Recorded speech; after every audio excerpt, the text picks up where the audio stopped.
not as much as my wife. All right, let's go to number 4. Marissa Krejkar says, can someone who is not a Christian show fruits of the Spirit? Interesting. They can. The answer is sort of yes and no. I mean, really, the answer is kind of no, but it's sort of yes. So let me tell you why it's no. Well, let me tell you why it's yes. I'll start there. The yes part, in my opinion, is that they can do things like behave in ways that are labeled as fruits of the Spirit. So when we look at the fruit of the Spirit, what we see is things like love, joy, peace, patience, gentleness, faithfulness, self-control, goodness. When we look at those fruit, it's actually fruit singular. Anyway, that's a whole different discussion. But when we look at those things, what we see is it's difficult to say that patience is not something that an unbeliever can do. I'm like, no, I don't think that's the case. Like, unbelievers cannot be patient.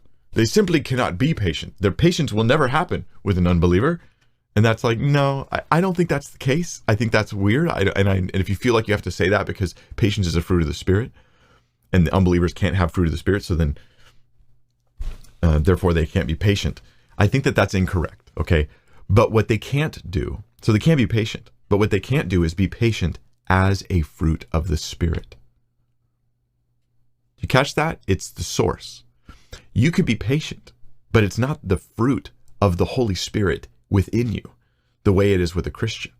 It might be part of God working in your life, making you aware of moral realities and things like that. So I'm not saying God isn't involved at all in somebody behaving patiently who's not saved.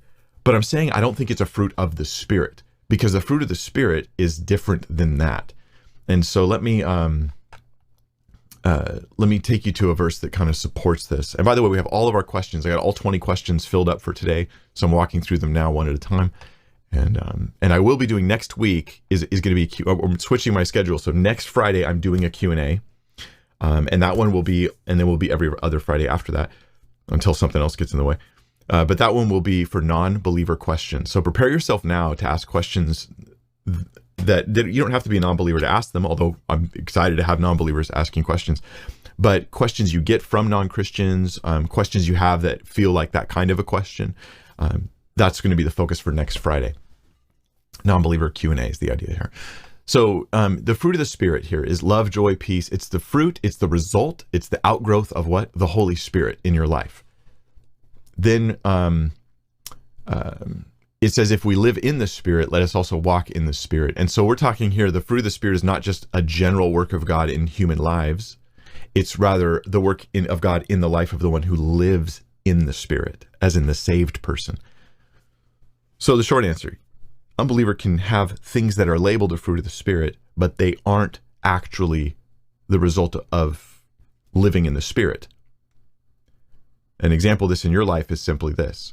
Before you got saved, there were times where you exhibited patience, kindness, gentleness, but you didn't do those things as the way that you did after you got saved, where it was an outgrowth, an outworking of the Holy Spirit in your life, which is why after you became a Christian, you exhibited more of those things because it's the work of the Spirit in your life.